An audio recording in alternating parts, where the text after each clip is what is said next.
What's up, everybody? Welcome back to Laguna Beach, California. We're at one of my favorite little coves here. And I really like this cove for two reasons. One, it's never really busy. And two, it's kind of inaccessible. You have to either swim in or you walk in where over there. It's kind of rocky. When it's low tide, it's pretty easy, but high tide, it kind of gets a little sketchy if you don't know what you're doing. And then the other place to walk in is over there. And you just kind of have to walk over some of those rocks, and it's actually pretty easy.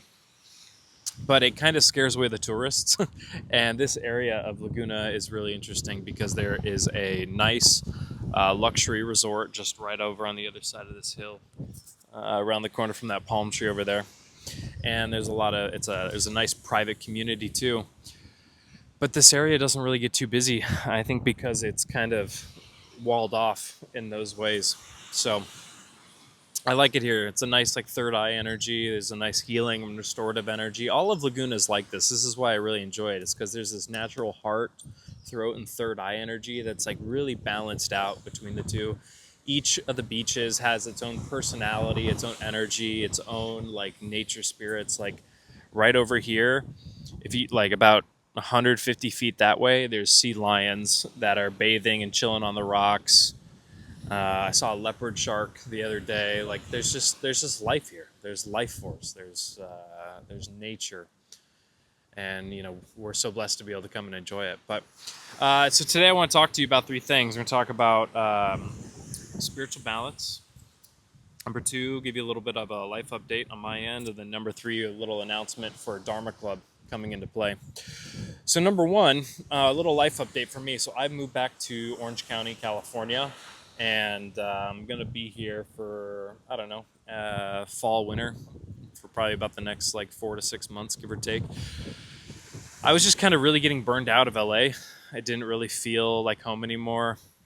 I have a lot of great friends and communities there, but I didn't really enjoy the area that I was living in. It was kind of hard to find something and enjoyable that felt worth the price near the beach. The only place I would really ever want to live in LA again would either be Venice Beach or Malibu. And it's I don't know. LA's got some soul searching to figure out right now with all the political stuff and all that other kind of environmental stuff going on over there.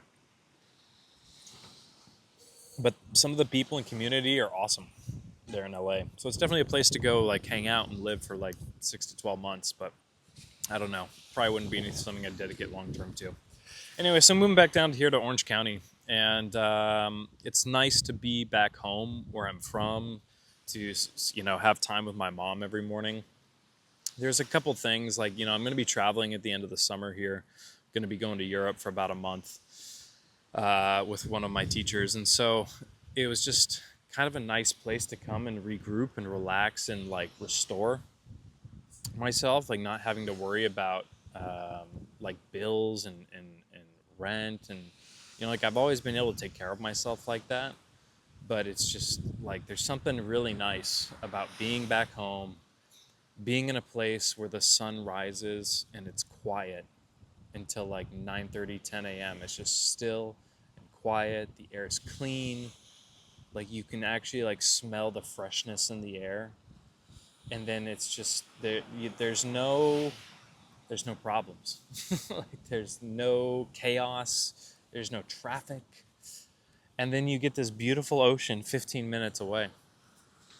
And so I really wanted to take advantage of that because I felt for a long time, from being like homeless in my late teens and then basically being in survival mode for like 8, 9 years.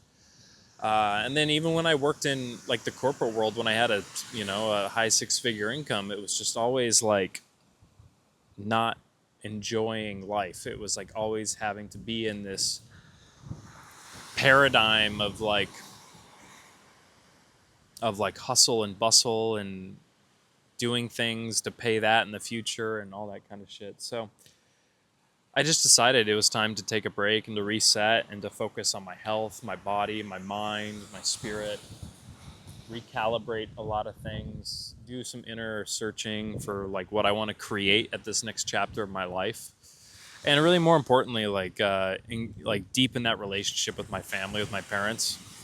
I feel like that's really important, is to like clear up whatever pain and karma there is with family. If you're really gonna like go further in one's spiritual evolution and be of service in some capacity in the future, I find that so many teachers who are very powerful mystics who ultimately have scandals, there's this like dissonance and there's this disconnect from like their early family life. And I've seen it like time. I can probably think of like 5 examples off the top of my head that, and I don't know what it is, but I think it has to do with like that integrated wholeness of like your childhood, your adolescence, of like bringing things into order and harmony and balance. And so that's a big intention. That's been a big intention for me, and I love it. I get to have coffee with my mom every morning, or at least 5 days a week. She has me make her favorite latte from my espresso machine. So just like little things like that, and getting to talk to her about things that we never talked about growing up. So I really feel like harmonizing that relationship with family is really important. The further you go, the more work you do. There's always this famous Ram Dass quote where he's like, if you think you're enlightened, go back home for Christmas or Thanksgiving dinner. I experienced like the harsh end of that reality a while back, you know, and then just like the past year, it's just like you just love them for who they are, and you know, when the triggers come up, when the emotions come up, when the nervous system flare-ups come up and remind you of certain things, just to like move through that with like peace and harmony and compassion, but also like express, to them how things made you feel and how that affected you, and do your best to build a new relationship based on the one that you wanted back then, with more mindfulness, with more compassion, with more heart, with more love, more peace, more integrity. So that's been one thing that's been really prevalent in that area of my life. I feel like you need to have a strong foundation to really like reach your roots up, to reach like new heights in a lot of ways. So that's a big update. Was moving back here to Orange County. It's I haven't really seen people that I grew up with. Like I've got a lot of friends in the area. It's not that I don't like them or don't want to see them, but it's just like this has been a very like peaceful, introspective time. These like next 6 to 8 weeks until I go to Europe, just like really soaking in that energy. And that kind of brings me to the second point about spiritual balance. Well, we're in the summertime here, and I like the summer a lot. Like spring and summer are like two of my favorite times of year. Spring because there's all this like new life and potential and energies building, and there's like activity, like you're just kind of coming out of that winter months, and I like that kind of like strong energy that comes in then. It's full of like new possibilities. Like spring is like one of the best times to like start planting the seeds of like what you want to manifest, what you want to create in the world, and what you're going to do for that next year. And then summer for me is really about the maturation of those intentions, but not through this like constant active way, but more so like feeding it and cultivating and refining and storing that energy that's accessible to you. Like right now, this is peak yang energy. So like going to the beach, going to the ocean, like being out in nature, like you're absorbing that natural energy, you're absorbing that life force, you're merging, you're mixing. Your aura is alchemically going through a reflux process with the natural life force around you. And I know a lot of people, they think of summer as like, oh, that's my time for vacation, I get my 2 weeks out of the year and all that stuff. And I just remember what it was like working in the corporate world and not even being able to like enjoy life, like when the weather's beautiful. And I remember like so many people I worked with, they're like, oh, the kids are out of school, got to go have my 2 weeks at Disneyland and go to the lake or whatever. And I don't know, like I feel like spiritual balance for me is about not having to sacrifice life out there or not having to sacrifice what's in here just to be able to experience like things out there 2 weeks out of the year. So it's been a big priority for me to uh, take advantage. I don't know. That's not even the right word. I don't like using that word. To like receive and spend time with the blessings that are around me. I people take a lot of things for granted. I have too in my own past, like all of this. So spiritual balance is really about what you do with the gift of life that you have been given.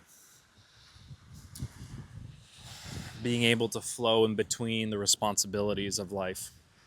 And I see in the spiritual communities out there, the new age, they think spiritual balance is about maintaining this equilibrium of like focusing on your spiritual path and all that, when a lot of them, their financial situations are in a mess. They reject money. They reject the prosperity and wealth that is so abundant in this life. They let go of relationships and family because they consider that to be an energy drain or a power drain. And I'm sure for some people it is, and it could be in some capacities.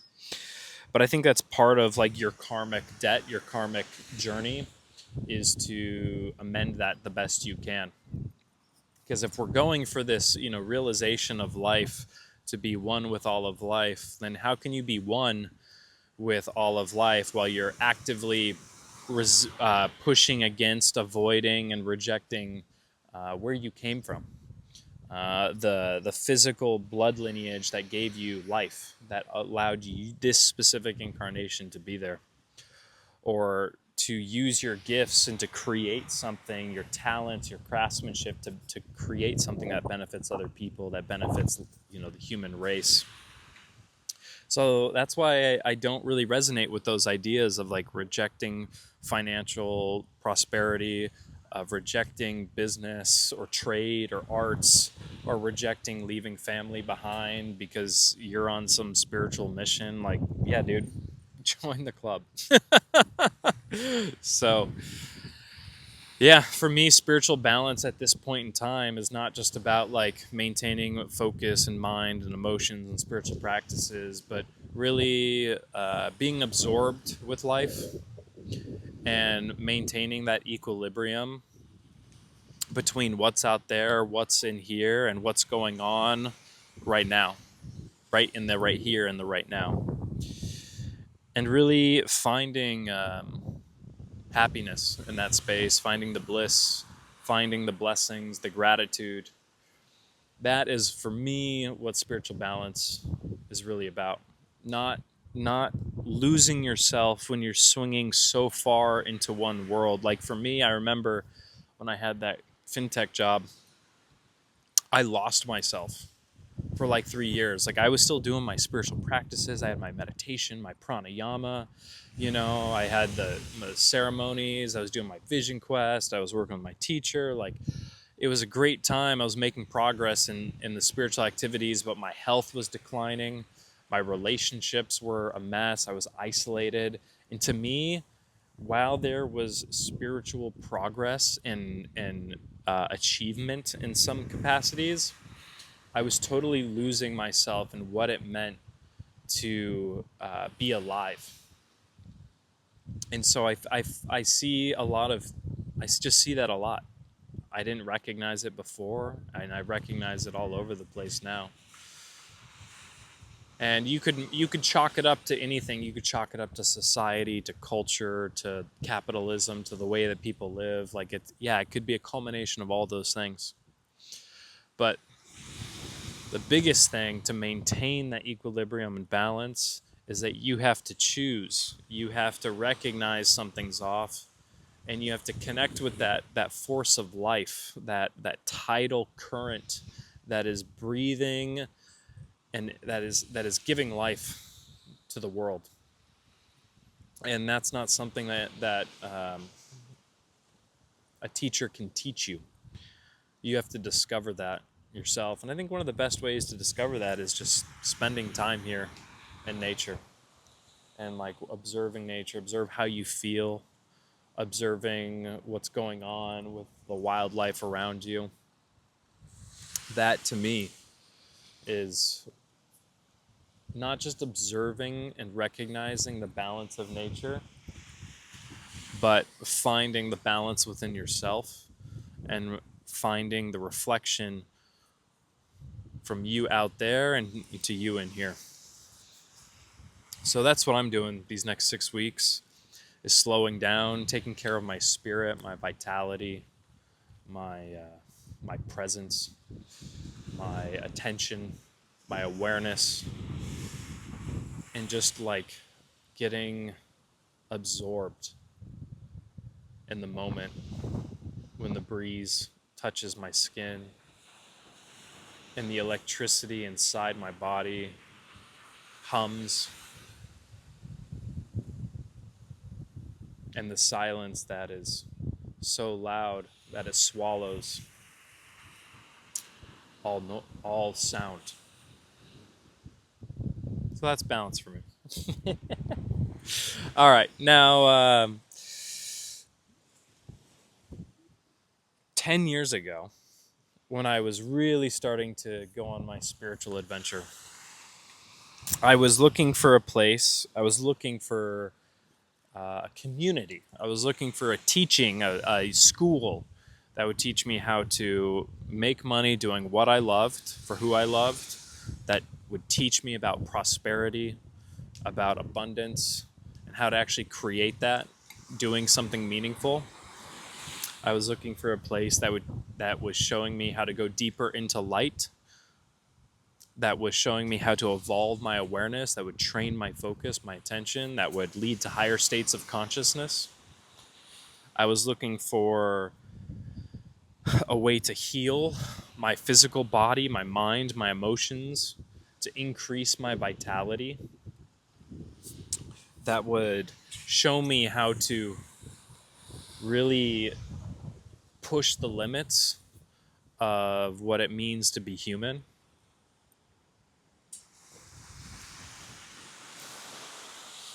And I was looking to do that with a community of people, with friends, with people that had similar goals, that were individuals in their own right, but wanted to have a social experience.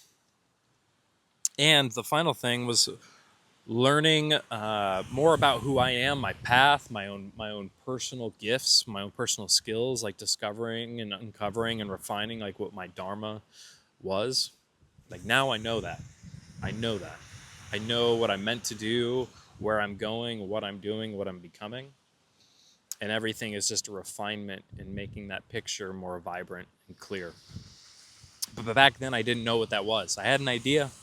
I had a suspicion, but I didn't really know how to get there and how to manifest it. And I think that's a lot of people are looking for their purpose. They're looking for purpose. They're looking for health. They're looking for prosperity. They're looking for friends. Like this is all normal. This is not like a unique thing that I was looking for. That's just something that I recognized I was missing. Because the spiritual communities that I got introduced to early on, little culty, little weird, people were fucking messes, you know? Like they were just like a mess. And everyone was like cosplaying.